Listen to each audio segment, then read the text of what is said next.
Эфир абхазского телевидения продолжает русская служба новостей. Здравствуйте. Президент Рауль Хаджимба подписал указ о награждении ветерана Отечественной войны народа Абхазии Заура Гиндия орденом Ахмедза-Пша III степени. Как отмечается в тексте указа, за вклад в национально-освободительное движение Республики Абхазия. Третий день в Абхазии с официальным визитом находится делегация торгово-промышленных палат Иракского Курдистана. 11 июля делегация посетила ряд ведущих предприятий республики и ознакомилась с продукцией, которая на них производится. В рамках ознакомительной поездки по ведущим предприятиям Абхазии делегация из Курдистана посетила завод по производству питьевой воды Гумиста, который расположен в Сухумском районе. Эта вода добывается на глубине 25 метров ниже уровня моря из подземного бассейна реки Гумиста в долине между Новым Афоном и Сухумом. Отсюда и ее название Гумиста. Уникальность воды заключается в особенности вкуса, который придает ей ледниковое питание, а также природная фильтрация, не требующая дополнительной очистки и обработки.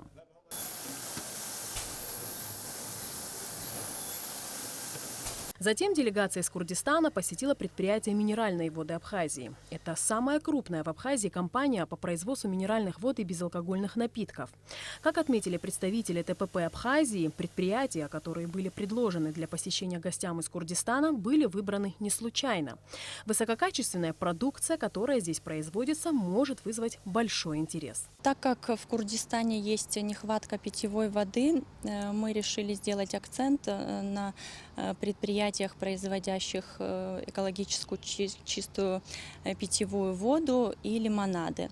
И были отобраны предприятия «Ресурс Юг» и минеральные воды Абхазии. Нашим гостям очень понравилось на этих предприятиях. Была возможность продегустировать всю линейку производимой продукции. И обсуждались возможности поставки данного вида товаров в Курдистан.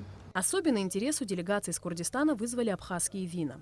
При посещении предприятия вина и воды Абхазии гости задавали множество вопросов о качестве вин, о сырье, из которого его производят, о разнообразии сортов. На все вопросы они получали исчерпывающие ответы. Мы работаем, производим достаточно хорошего качества продукцию. Вот. У нас линейка вина 21 вино. Объемы 27 миллионов бутылок вместе с игристыми винами. У нас 27 миллионов в этом году. Президент торгово-промышленной палаты города Сулеймании Мухаммед Махмуд отметил, что в Курдистане нет ни одного завода по производству вина. И поэтому сотрудничество в этой сфере было бы интересным для его страны. У нас здесь именно в этом заводе появился интерес у многих членов управления, которые у нас в составе делегации. Конечно, у нас такой завод, к сожалению, пока нет у нас в Курдистане. И у нас, если мы скажем, чтобы вообще, что у нас в Ираке этот большой рынок для таких продуктов.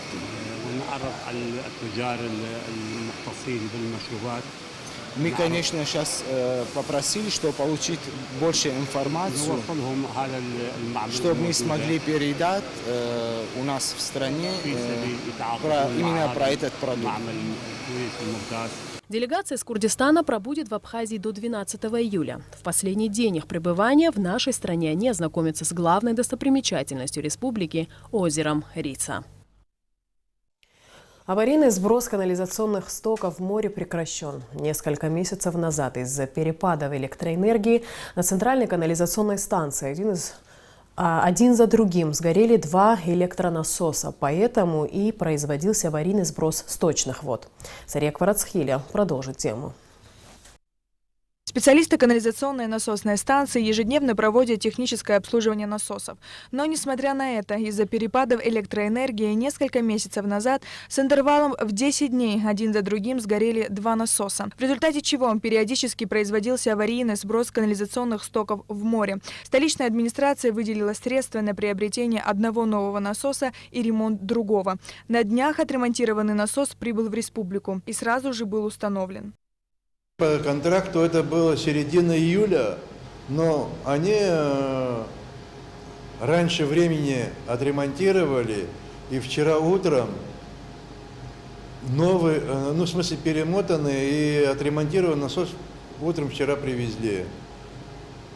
И вчера же мы его и установили. Подкачивающая насосная и водозаборная станции работают в совокупности. Агрегаты, обеспечивающие подачу воды, давно устарели. Поэтому в рамках инвестиционной программы содействия социально-экономическому развитию Абхазии на 2017-2019 годы были выделены средства на капитальный ремонт всей станции. За это время подрядчик, а именно предприятие «Сухумский водоканал», выполнил большой объем работ по установке современного оборудования. Ближе к концу сентября новый еще один насос, который также оплатила администрация города, со своим шкафом управления. Так что у нас через 1,5 месяца будет еще один резервный электронасос. Таким образом, на данный момент аварийный сброс канализационных стоков прекращен, а обновленная насосная станция должна быть запущена уже к концу лета. Сария Гварацхеля, Инала Гухава, Абхазское телевидение. Еще в начале 2019 года в Министерстве по курортам и туризму прогнозировали удачный туристический сезон. Сейчас в Абхазии самый его разгар. И, конечно же, больше всего туристов в главном курортном городе Абхазии – Гагре. В этом убедилась наша съемочная группа. Репортаж Гугуцы Вардания. Солнце, море, горы и чистый воздух. Для многих туристов Черноморское побережье Абхазии – самое лучшее место для отдыха. Каждое лето нашу страну посещают гости из разных стран, и большая их часть из России. В медиапространстве сегодня можно получить разную информацию об отдыхе в Абхазии, в том числе и негативную. Особенно много неправдивой информации появилось в результате обострения внутриполитической ситуации в Грузии. Даже различные официальные СМИ грешат, публикуя фейковые новости. Несмотря на это, как отмечают в Министерстве по курортам и туризму республики, турпоток в нашу страну не уменьшается.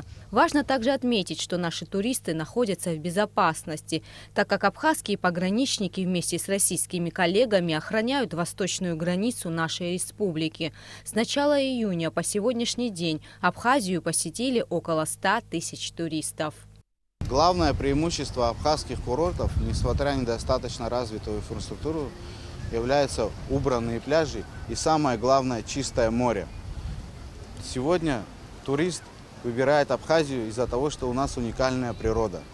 Профильные ведомства добросовестно выполняют свою работу. Определены техзоны, убранные пляжи, чистое и, самое главное, чистое море. Согласно информации, которую мы сегодня имеем от российских коллег, Абхазия является лидером у российских граждан по посещаемости. Несмотря на то, что сегодня внешняя информация искажается, поток в нашу республику не уменьшается. Сегодня мы готовы принять граждан Российской Федерации у себя на отдыхе, предоставить им чистые, убранные пляжи и, самое главное, чистое море. Наша съемочная группа находится в городе-курорте Гагра. Здесь перед началом курортного сезона была проведена большая работа по благоустройству пляжей и детских площадок. Кроме того, на набережной начали менять тротуарную плитку, а железную ограду заменили на бетонную.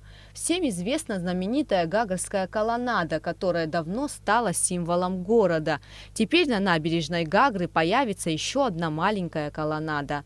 Ее строительство близится к завершению. Гагра – излюбленное место отдыха туристов. Ежегодно сюда приезжают тысячи отдыхающих для того, чтобы полюбоваться красивейшими местами и искупаться в чистой и теплой воде. Вот и в этом году пляжи Гагры не пустуют. Наверное, всегда манил от Кавказ, вот это такое застолье, гостеприимство, про которое всегда вот везде рассказывали, горы, и с одной стороны, когда горы, с другой стороны море, вот это вот очень здорово, это прям вот в одну сторону посмотришь море, в другую сторону посмотришь горы, и не знаешь даже на что вот смотреть, разрываешься, потому что очень красиво. Вот. Кухня очень понравилась ваша, это просто, да, это божественно. Пляжи, в принципе, чистые пляжи, нету мусора, да. Раздевалки вот есть, и вот на территории набережной тоже есть вот и мусорки, все это хорошо благоустроено это все. Все очень здорово, я уезжать вообще не хочу. Мы третий день только приехали. Воздух вообще отличный, погода отличная, устроились хорошо, все прекрасно, отличное море, теплое, хорошее, особенно вот сегодня погода такая была, отличная. Я тоже приезжаю уже 17 лет сюда. С каждым днем становится Абхазия все лучше и лучше, особенно вот город, куда я приезжаю, Гагра. И достопримечательностей тоже у вас все шикарно. И море чистое, все хорошо, очень хорошо. Любителям активного отдыха не приходится скучать. Прогулка на катамаранах, катерах, разнообразные водные аттракционы – все это к их услугам. А самые смелые могут полетать на параплане и посмотреть на побережье с высоты птичьего полета. И здесь главное, конечно же, безопасность туристов. Народ у нас приезжает в больших количествах. И это сейчас, так как наши пляжи – это визитная карточка, и надо постоянно следить за ними, за данной безопасностью пляжа. И вот сейчас в этом сезоне наплыв сильный у нас, и поэтому работа идет очень обильно. В каждом районе есть своя техника, и которая выделена на свои районы. И каждый, так скажем, скутер, катер работает непосредственно на своем районе. Это плюс мы занимаемся тем, что выдаем им бумаги на разрешение эксплуатации данного вида судна. И, чтобы, как говорится, инструктируем людей, чтобы они все-таки не совершали такие резкие движения, так скажем, чтобы все-таки человек не попал в плохую ситуацию. С каждым годом в Гагре увеличивается и гостиничный фонд. Здесь появляются современные комфортные отели как бюджетного класса, так и VIP-обслуживания. С детьми приезжают, по 5 детей, с грудными детьми приезжают сюда к нам. Это говорит о том, что в республике все для них безопасно. Никто не подвергнет опасности даже предполагаемой, мнимой своих детей. Люди с удовольствием едут. Вот уже, можно сказать, 5-й год, как мы по нарастающей идем. Добавляется каждый год номерной фонд у нас.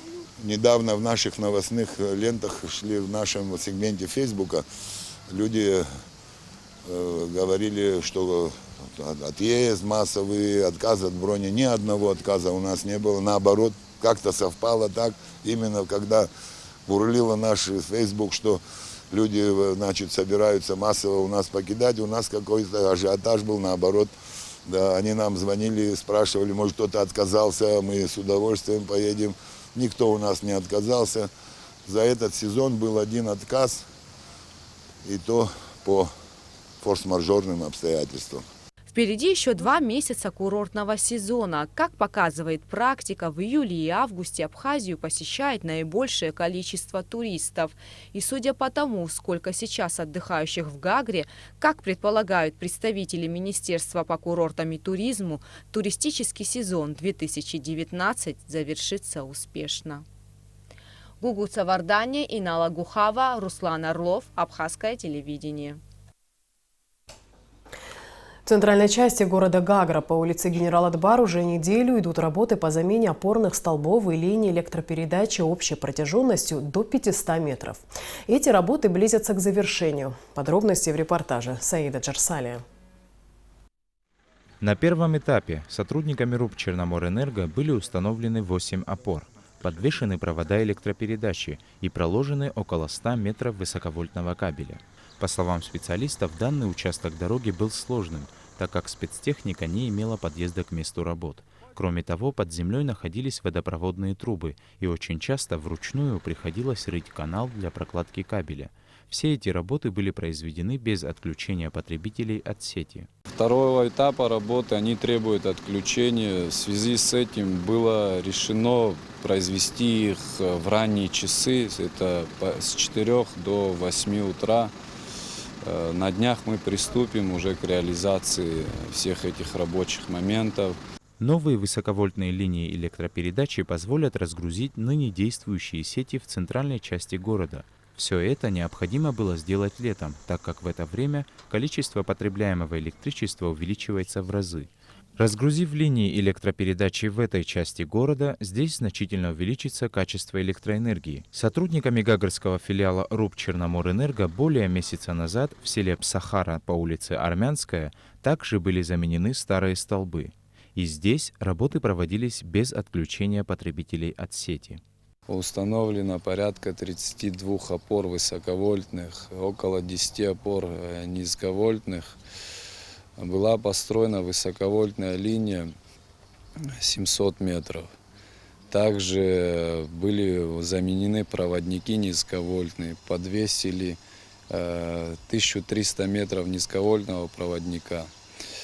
В результате установлен был дополнительный трансформатор, что позволило улучшить электроснабжение на данном участке.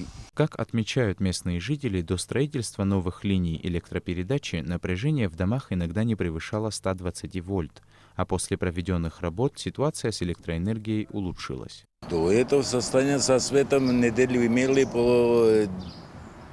не имели, вот так провода падали. А сейчас все прекрасно. До этого висело все, это как бы непорядок было. Сейчас в данном этапе очень тоже мы радуемся, мы довольны. Спасибо электросети. Так что деньги будем платить своевременно. Таким образом, 12 июля рано утром жители центральной части Гагры будут подключены к новой линии электропередачи. Саиджар Саля, Тамас Чиковани, Абхазское телевидение. Специалисты МЧС провели радиационные замеры на авторынках Сухума. Об этом в материале, подготовленном пресс-службой спасательного ведомства страны. В последнее время в среде автолюбителей активно обсуждается тема радиационного фона завозимых из-за рубежа автомобилей. Речь идет о поставках машин различных производителей непосредственно из Японии после цунами 2011 года. Тогда, как известно, произошел выброс радиации на атомной станции Фукусима. После многочисленных обращений автовладельцев и по поручению правительства страны МЧС Абхазии провело радиационные замеры на авторынках Сухума. Датчики на дозиметрах не выявили никакого завышения радиационного фона автомобилей. Около всех машин исследуемых уровень радиационного фона соответствует естественному. Никаких превышений норм по радиационной безопасности нету. И, соответственно, источников гамма-излучения аномальной мощности не выявлено. По словам владельца одного из авторынков, первая проверка автомобилей на радиацию проходит до начала аукциона, куда выставляются автомобили. Вторая проверка проходит после того, как машина приплывает в Новороссийск, проходит проверка в порту Новороссийска. Это вторая проверка. Третья проверка проходит на российской авторской границе. Так что фактически машина завести с повышенным радиационным фоном никак не получится. Конечно же, данные замеры проведены выборочно. Охватить весь автопарк республики практически невозможно. Однако, по словам сотрудников спасательного ведомства, любой автовладелец может обратиться в МЧС Абхазии и провести подобные замеры своего автомобиля. В Сухумском русском театре драмы подвели итоги. Генеральный директор Руздрамы Иракли Хиндба рассказал об участии в фестивале «Толстой», о наиболее успешных проектах года и о планах. Подробности в следующем репортаже.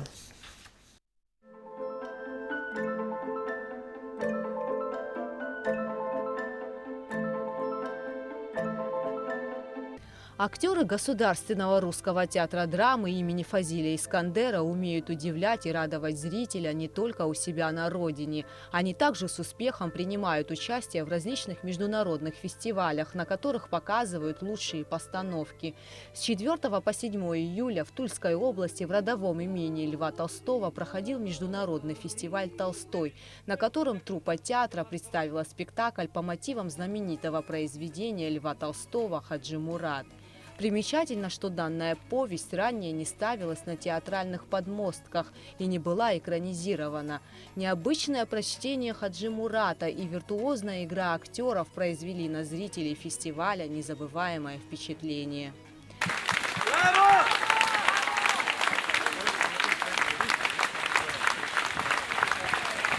В Ясной Поляне мы играли на площадке под открытым небом, 50 метрах от дома Льва Николаевича Толстого, когда Кирилл Шишкин, который играет сочинителя, то есть Толстого, некий образ, да, Толстого, писателя, мыслителя, который в этом спектакле существует. И когда Кирилл Шишкин произносил свой текст, его голос отражался от дома Толстого и возвращался на площадку. Это было очень интересно. Несмотря на погодные условия, на все сложности, которые сопутствовали показу такого технически непростого спектакля, прошел очень хорошо, зрители принимали прекрасно. Я думаю, что Хаджи Мурат будет путешествовать и дальше по различным фестивалям. Для меня это было как-то очень и очень ответственно, но я думаю, мы справились, мы постарались, несмотря на то, что было холодно и мокро. Ну, это тоже своего рода опыт какой-то, да, теперь нам не страшно ехать вообще никуда. Вот. Очень боялись, что заболели, но нет, не заболели, все хорошо, и впечатления остались самые теплые, самые прекрасные. На пресс-конференции рассказали и о планах Русдрама на предстоящий сезон. 13 июля в Русдраме состоится премьера литературно-джазового спектакля «Бродский пилигрим». Актеры из Санкт-Петербургского театра «Ветрум» раскроют на сцене поэзию Иосифа Бродского. А 20 июля в артфойе театра пройдет концерт Мадины Кварацхелия. Уже в сентябре в Русдраме в рамках программы «Большие гастроли» на сцене театра выступят актеры Московского художественного театра имени Чехова со спектаклем «Пролетный гусь». МХТ, Московский художественный театр имени Чехова, приезжает к нам в рамках программы «Большие гастроли» Министерства культуры России. Привозят спектакль, который вышел в 2001 году, а в 2004 году получил Государственную премию России. И он называется «Пролетный гусь» по прозе Виктора Астафьева. Как отметил Ираклий Хиндба, в последнее время увеличилась посещаемость Русдрама. За год в театре побывали около 35 тысяч человек. И это неудивительно, так как здесь можно посмотреть совершенно разноплановые постановки на любой вкус. Спектакли для детей, драмы, комедии, даже мюзиклы. Гугут Савардания, Алексей Баструков, Абхазское телевидение. И в конце выпуска прогноз погоды. По сообщению Гидрометцентра, в Абхазии ожидается облачная погода с прояснениями. Умеренный ливневый дождь, переходящий в сильный ливневый дождь с грозой. Местами возможен град. Температура воздуха ночью плюс 17-22, днем 21-26. Температура морской воды плюс 25.